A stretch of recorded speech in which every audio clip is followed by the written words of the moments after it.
name is Usher. I'm a city councillor here in London. My ward is Ward 12. Diversity means a mixture of different elements, different people, different beliefs, different cultures. You could use the word in different environments. In many cases, I use the word diversity to put an emphasis on people, such as visible minority within the community. Other people use it as a lot of other things, such as homophobia and this and straight and gay and all the other things. In my environment and in my talks, I focus more on people. That's the ethnic aspect of it, and the color aspect, and the culture aspect. Lack of it stands out more than the fact that it's there. I happen to know that we have in London, as an example, more than 16% of our population as visible minorities. But then when I look at the workforce on the City of London, as an example, we're nowhere close to that 16%. And following that in a larger picture, if I look at the white-collar workforce, to use a better word, I'll use a white-collar workforce, I don't see the utilization of diversity and inclusivity there. So it's as though the better jobs are not for those visible minorities or those new immigrants or people of color. And that frustrates me. Well, let me put it that way. We have City Council of 15 members, for example, and we have what I refer to as two people of color. And we've got 4 women. I think we need more women in politics, but just understand that you can't have a seat unless you run. It's like buying the lottery. You can't win the lottery unless you buy a ticket. So we don't get enough women running. But part of that is because I think our culture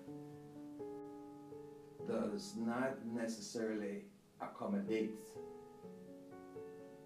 the function of women into politics. For example, women are the childbearing part of a family, and we don't accommodate enough for child rearing or child birth and giving the appropriate time off in politics. Or we keep talking about it as a men's world, and even if we don't say it, we act it. So I think that there's some inequality there. With respect to the visible minority aspect of it, I remember when I first ran for politics, my neighbors used to say that, and other people, but I bring it close to home. My neighbors used to say that London is not ready for somebody like you. So I had to be persistent and ignore that kind of noise out there and focus on what I wanted. But I don't think that 2 people of color on a workforce or City Council of 15 is enough. So I think we need at least 1 more. So I go out there and I encourage people to run for City Council. The problem that we face is that they feel that they cannot win because they feel that the population out there at large they may say the word inclusion and they may say that they accommodate diversity, but they're just words, they're not action. So saying it and living it are 2 different things. They're afraid of repercussion, that's one thing. Most people are afraid that if they talk about it too much, or if they encourage it too much, their chances of rising in the world, in corporation, in the environment, will be reduced because they just don't know how their peers or their supervisors or the superiors or the people who they report to will take it. That's one aspect. The other aspect, though, is that they don't understand. They don't know how to manage it. They don't know what the solutions are. They might come up with a solution, but they don't know how to administer that solution. Or they may not be in the same power to administer that solution. So a lot of it is those two things. Fear of repercussion and fear of not knowing how to handle it or finding the solution. Be bold. Be bold and read up on it.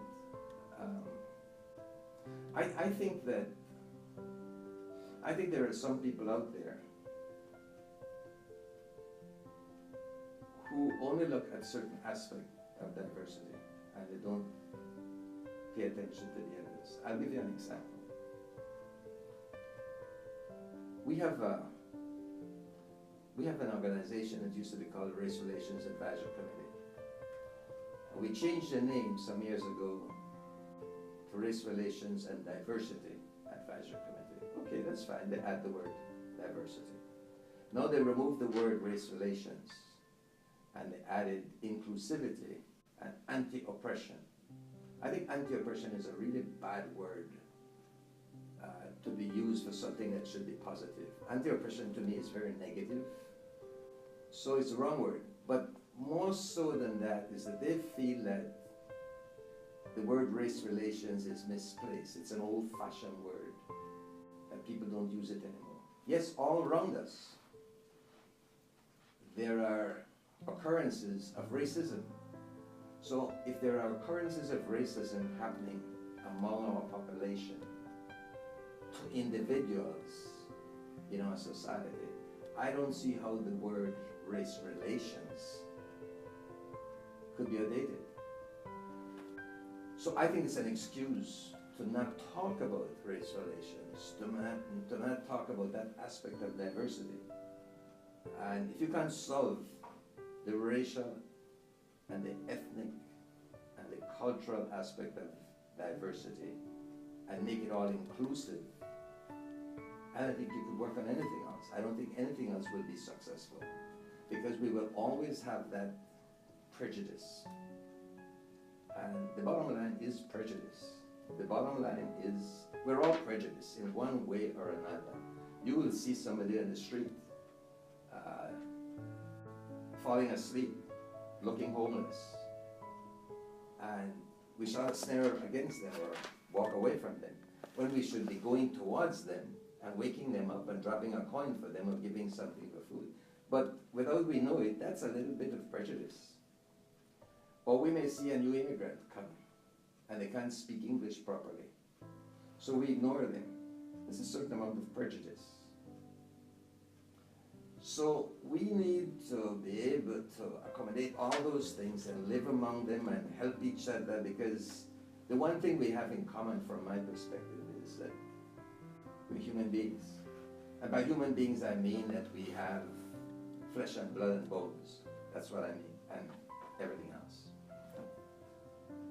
But you know, when we are born, we come from nowhere, and when we die, we go back to dust. So I think that if we could live without prejudice, and if leaders could recognize this and fight for what I refer to as equity, I'm not so sure that it's equality, but equity.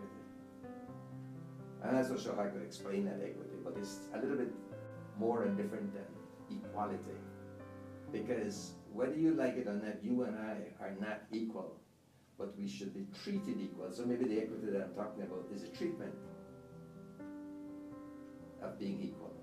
So if I'm smarter than you, or if I have more qualifications, I'm going to be given some things to do, but that doesn't mean that you can't do what I could do with practice and experience and education. So I think that leaders need to recognize this and be bold enough to talk about it, but more than talking about it, they need to take action in their own head, because that's where it starts. if they can't believe it, they can't act on it. And to me, leadership is action. It's not position. So you don't have to be the Prime Minister or the Mayor or the City Council to be a leader. And by the way, a good leader is also a good follower, because that's where you got to start. The benefit of leaders accepting diversity and equity, put it that way, is progression and responsibilities. I think we become parents to become more responsible. And I think we become leaders to exercise more responsibility. The responsibility is there. And we don't know how much we know or don't know until we begin to do it. So I think that in a nation like Canada that is now built upon multi-ethnicity, multi-nationality, equity, diversity, that's what I see Canada to be, supposed to be. I think there's lots of room to be able to exercise that, but I think we are failing drastically. And we have to make an effort, and we will always have to make an effort because we're human beings for generations yet to come. We have to make that effort to build that inclusivity, to build that equity, to be all inclusive, so that we don't look at somebody with a different accent, or somebody from another nation who was born somewhere else, or somebody with a different color, and say, maybe, in their mind, unconsciously, maybe that person is not qualified for this job, or maybe that person cannot learn this job, or maybe that person will not fit in. Because a large part of it is that mentality in the back of the head that tells people that someone won't fit in. I mean, how do they know that I can't fit in? How do the people who wouldn't vote for me know that I couldn't fit in as a city councillor just because of the color of my skin? How do they know that I can't be a good neighbor because of the color of my skin? So I think that leaders have to be able to accept that and practice that. Accept it within themselves. And they got to work towards it. And in many, many cases, they have to be very conscious of it. Because as human beings, we tend to be drawn towards people like ourselves. Either people have the same social standing, or the people have the same money-wise, how do I say that, financial situation. In some cases, people have the same color. In some cases, the same educational standard. We pick those specific things, but then we ignore the others. And going back to the person who is sitting on the sidewalk, falling asleep with a sign that says, I'm homeless and I'm hungry, we tend to ignore them. We may drop a coin in their plates, but we would never think about saying to them, I'll put you up in a hotel for a night, as an example, and tomorrow let's sit down and chat. We would never do that. We just ignore them. And I'm going to the extreme there, I understand that. But I have to go to the extreme to be able to say, you know, I have a lot of people, even though I might be smarter than they are, and they may not know it because they might judge me just from the color of my skin, the fact that I was born in Canada, even though I've lived in Canada longer than how old they are, they will avoid me. It could be because they're afraid to associate with me because they don't know how to do that. But in essence, to me, it's because they're prejudiced. And I may be taking that to an extreme, but to me it is because they're prejudiced. And they feel that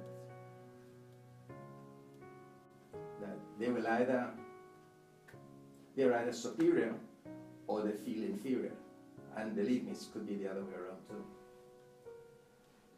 You could take a taxi anywhere in London and in Ottawa or in Toronto, and you could chat with the driver of that taxi.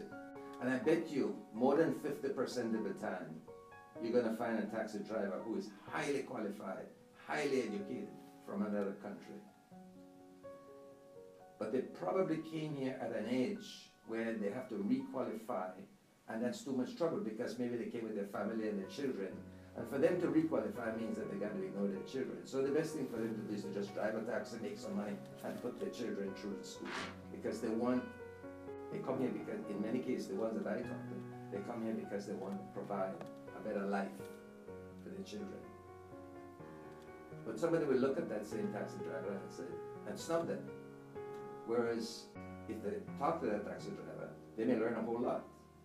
That same taxi driver may want to run for politics, but he or she knows that they wouldn't be elected because in this particular case that I referred to, it would be the color of their skin, their nationality, or their accent.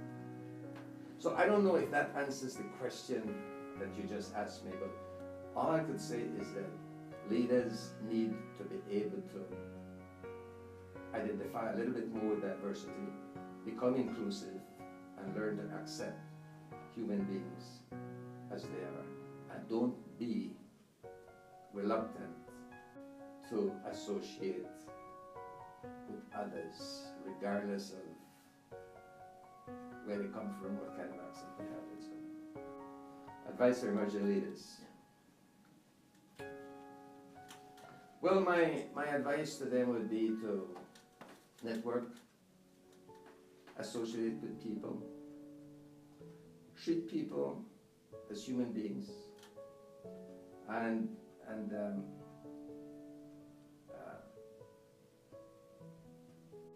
recognize that they're not better or worse. They're not better than anyone, and no one is better than them. And that this land and this environment is one of opportunities, and it's opportunities for all. It's not just opportunity for some. And the thing that makes one successful is determination, persistence. And I'm going to give you a quick example and a little story that I say at citizenship ceremony. It may or may not fit in. But I came to this country with $300 in my pocket, a grade 12 education, and a suitcase. And I found a job soon after I arrived. There's a lot more to the story, but I'm just cutting it down.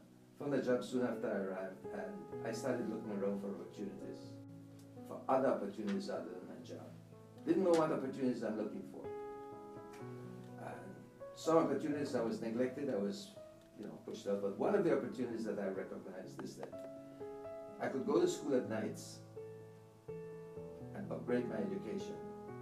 So while I worked, I went to school at nights and upgraded my education. After 6 years, I did 2 years at university. And I wanted to become an engineer, so I had to quit. I borrowed a lot of money, and I went full time. I was already married, I was having children. But I knew that if I didn't do something, I would be left with that grade 12 education. And even if I did 2 more years of university, it wouldn't mean anything. I had to get a degree. And I had a choice. It's either a science degree, continue going another 6 years at nights, or borrow the money, go for 3 more years full-time, and become an engineer. So I borrowed the money and became an engineer. And when I became an engineer, I got hired immediately by the telephone company. And they transferred me to London after a few years. I worked in Ottawa for 9 years first. As I said, I was with the telephone company. And my neighbors came out and invited me to come and help them clean up during the summer, to clean up the boulevard and the streets and the leaves and everything else in the parks. And I got into, while I was working as an engineer with the company, I got into organizations. I went on the board of an organization called the London Multicultural Youth Association, and from there joined other organizations. I got my degree, but the point that I want to make there is that there are opportunities, and we have a responsibility among ourselves as a diverse group of people to look for those opportunities, capture what opportunities we could make use of, and subsequently give something back to the community one way or another. You can't just take everything for yourself. You've got to give. Let me just say a few quotations. People don't care how much you know until they know how much you care. And lots of people believe in you. Make sure you're one of them. And I have to believe in myself, and I think everybody else needs to believe in themselves. So with all this diversity and inclusivity, you can't expect people to do it for you. You got to get out there and do it yourself. You got to show that you are, when I say you, I mean me and everybody else, that we are capable, that we can perform, that we can contribute. And if we do that, then anybody else who wants to snub us in any way whatsoever, you leave them in the background and move on.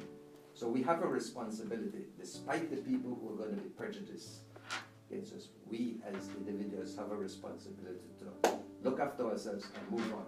But in the process of that, we give back to the community.